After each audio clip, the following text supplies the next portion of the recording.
Iglesia Noticia. COPE. Estar informado. Muy buenos días. A las 10 menos cuarto de la mañana comenzamos nuestro Iglesia Noticia en la diócesis de Palencia. Alberto Sanz está en el control técnico, Natalia Aguado les habla al micrófono y como todos los domingos nos acompaña Chomín Pérez. Buenos días, Chomín. Muy buenos días, Natalia. Hoy 25 de febrero celebramos el segundo domingo de Cuaresma y de lo que nos dice la palabra de Dios nos habla el delegado diocesano de liturgia, José María de Valles. Palabra y vida.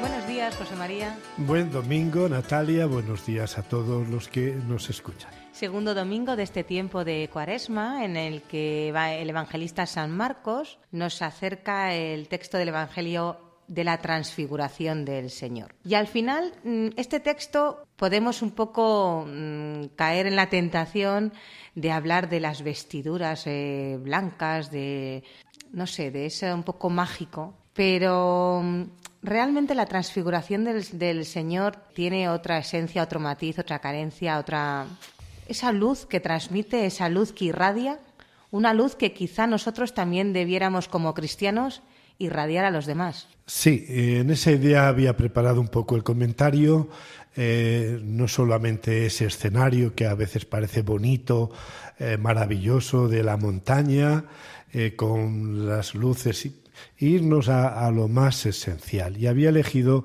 estas dos palabras para expresar el mensaje del Evangelio: luz y voz.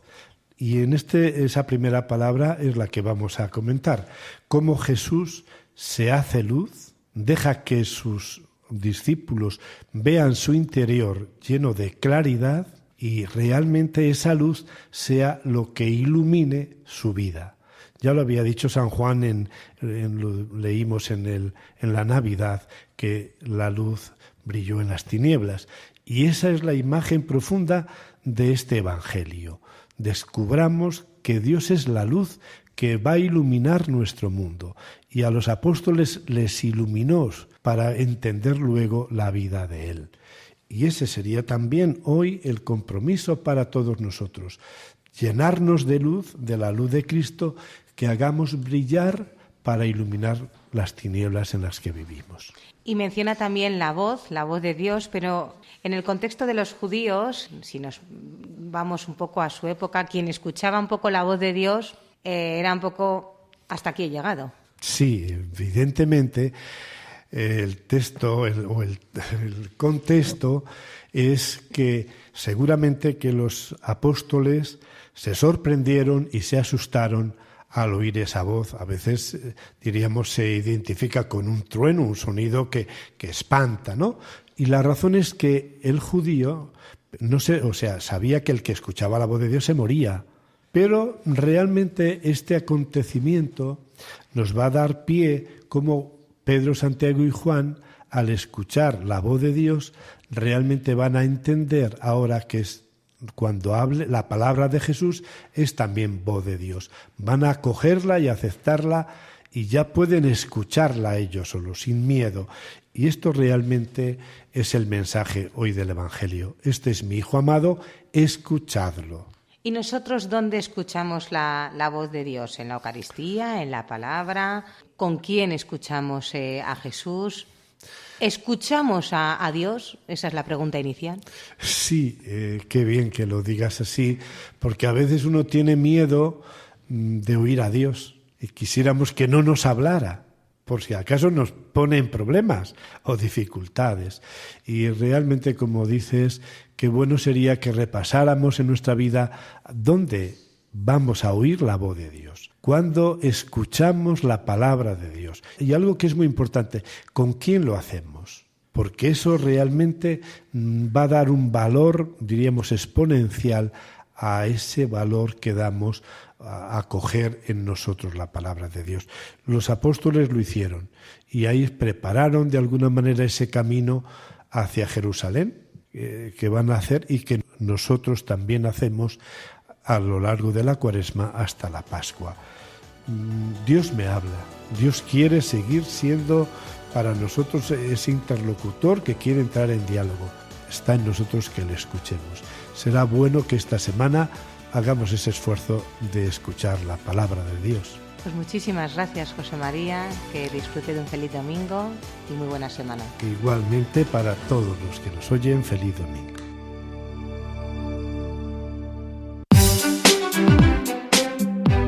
Hablamos con nuestro obispo. Buenos días, don Miquel.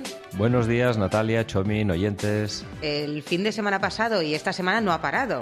Encuentro con los jóvenes de confirmación, encuentro con los jóvenes de la Acción Católica, funeral de Monseñor Uriart. Jornada de arciprestes en Ávila. ¿Qué tal? ¿Cómo este pulso que está tomando ya de nuestra diócesis, que está totalmente asentado, integrado y mimetizado con la diócesis de Palencia? Bueno, pues el tren estaba en marcha y ahora no solamente voy en el tren, sino que de vez en cuando cojo uno rápido y me vuelvo al tren y así es como estoy. Y nos acerca hoy un nuevo artículo suyo. Pueden leer nuestros oyentes en las páginas del Diario Palentino, en nuestra página web www.diocesispalencia.org con el título ¡Qué miedo!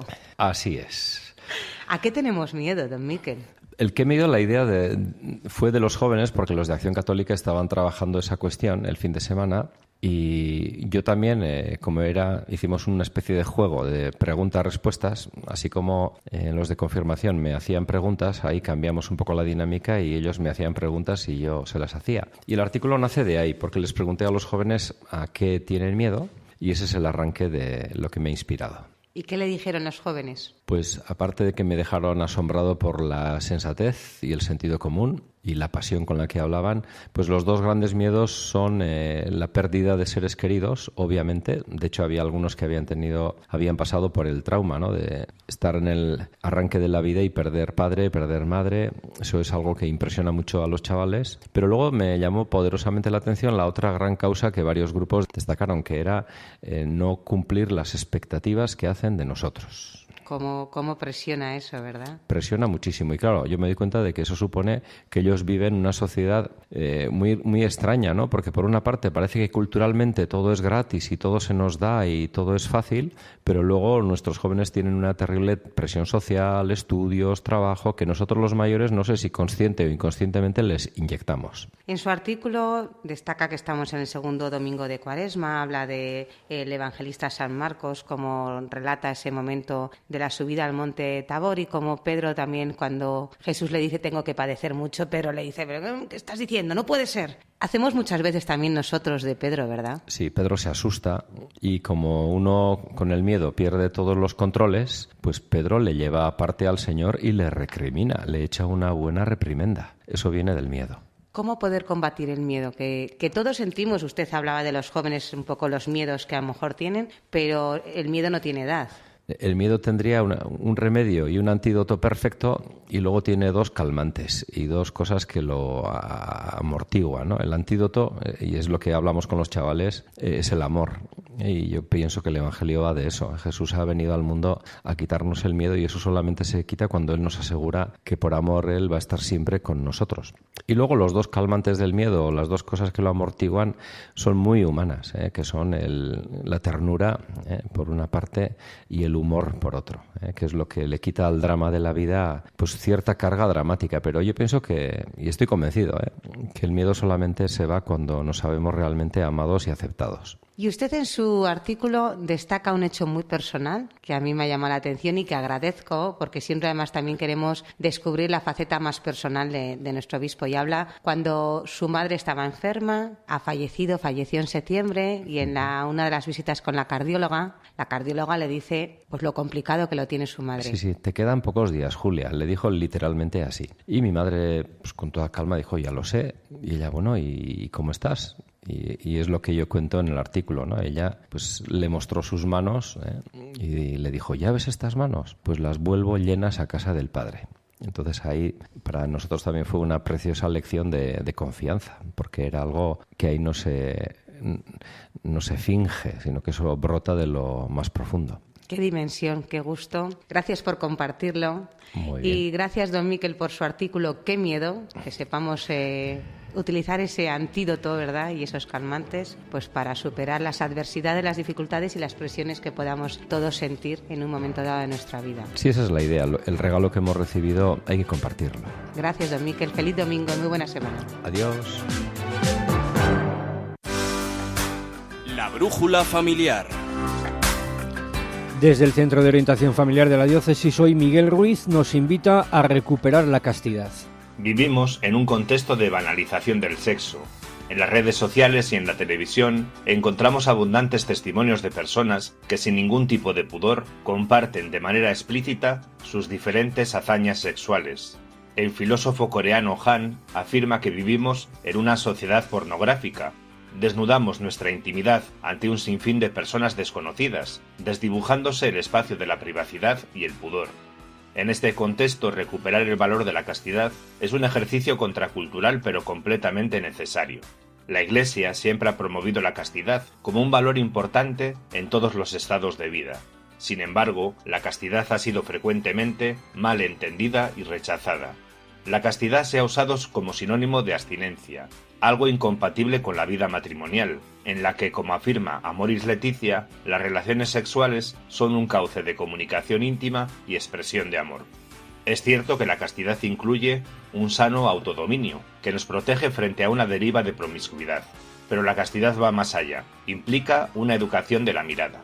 Personas que han consumido pornografía en Internet durante mucho tiempo, especialmente varones, expresan su pérdida de sensibilidad. La otra persona es cosificada y reducida a objeto de deseo. Como actitud individual, la castidad conecta con la sobriedad en lo que vemos, escuchamos, imaginamos y expresamos. Además, como valor relacional, la castidad es una llamada a aceptar los límites interpersonales que protegen la libertad y autonomía de cada individuo. La otra persona no es mi propiedad, ni la puedo atrapar en una maraña de celos, chantajes, exigencias y reproches. Por eso llama la atención que después de grandes conquistas en el terreno de la igualdad entre hombres y mujeres, haya chicas adolescentes que interpreten las reacciones de celos de sus novios como una expresión de amor o consientan relaciones sexuales abusivas.